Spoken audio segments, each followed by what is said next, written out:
ever have to burn the midnight oil to study for an upcoming exam? Or did you ever rush through the night to keep to the deadline given by your boss? I'm sure you have. Don't worry, you're not alone. These are all normal things that happen to every human being. We all have encountered these sleepless nights before, and nights where we feel too hyped up to sleep. However, have you ever wondered what happens if you stay awake for too long?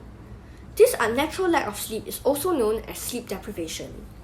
If it happens once in a blue moon, it should be fine, but long-term effects of sleep deprivation can lead to some serious consequences. These consequences include weight gain, memory issues, mood changes, accidents, high blood pressure, and so on and so forth.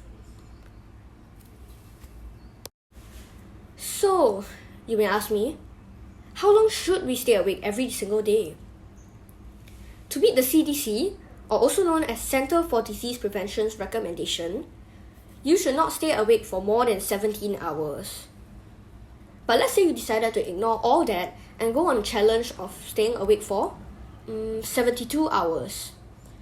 What would happen if you decide to do so? Let's dive straight into the details. First 24 hours. Your cognitive skill worsens. Your memory is failing you. It can impact your hand-eye coordination and affect your decision-making process. It will keep you distracted and hamper your performance, making you feel really exhausted. So at this point, other than all these, you should be doing generally fine, but most people won't be able to make it to this point. Let's say you did. What's going to happen next? Another 12 hours has just passed in a blink of an eye. You are now at the 36-hour mark. Staying awake for this long can put pressure on not only your brain, but also on your heart. It increases your heart rate and fluctuates your blood pressure. Additionally, you will face difficulties in recalling faces, and your ability to remember words will also decrease. For me as a person, I just can't ever imagine even staying awake at this point. I would just doze off in a matter of seconds. But anyways, moving on. It's been 48 hours now. After just 2 days of zero sleep, your eyes will struggle to remain focused, and you may show some signs of ataxia, an inability to repeat simple tongue twisters, and you may also find it difficult to identify objects based purely on touch.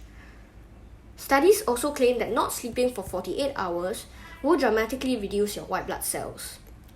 It could also raise the nitrogen levels in your urine, which is a sign that indicates your body is dealing with higher levels of stress. So at this point, you will be feeling really stressful. Your body also loses its capability to fight against infections and diseases like COVID-19, making you prone to different illnesses. Finally, it's been 72 hours, which means you've been awake for 3 entire days now. You are in a total mess. Sleep deprivation for 72 hours can put your mental and motor responses at a high risk and make them very unstable. You'll be neither fully awake or fully asleep. Occasionally, you may doze off for a few seconds. You may also start to imagine yourself as a different person now, have hallucinations, headaches, and bad memories. After 72 hours, I personally guarantee that you will fall asleep in no time. But for the record, the longest time a person has ever stayed awake is a jaw-dropping 262 hours. That's a full 11 days and 24 minutes. The record was set by a 17-year-old teenager named Randy Gardner. So if you had ever had thoughts of wanting to stay awake for the longest time and break the world record, I suggest you give up on that idea. Unless you're confident you won't go mad after staying awake for that long. I hope you enjoyed this video, and I definitely hope you have learned something new. Please leave a like and subscribe, cause I really appreciate it. Thank you for watching this video. This is the Royal Lobster 78, and I will see you next time.